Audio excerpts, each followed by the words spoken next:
Welcome to News 5 Everywhere. Binulabog ng sunog ang ospital ng Tondo kagabi. Kinailangan pang ilipat sa ibang ospital ang napakaraming pasyente. Apektado ng operasyon ng nasabing ospital. Ikwento mo, Benji Dorango. Napuno ng truck ng mga bumbero at ambulansya ang kahabaan ng Abad Santos Avenue sa Maynila. Nasunog kasi ang ospital ng Tondo kagabi. Sa rooftop daw nagsimula ang sunog na hindi pa matukoy ang dahilan. PropTech na kasi yun dahil open space dun sa paligid nun eh. Highly combustible material po yung mga nandun sa Sa dami ng pasyente, kinailangan ng sangkatutak na ambulansya. Ang babaeng ito, hinang-hina at hindi makatayo. Isinakay muna siya sa multicab.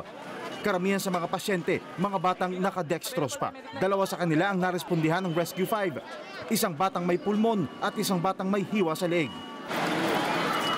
Ang mga hospital staff, di magkanda-ugaga sa paghahanap na nagkalat nilang pasyente.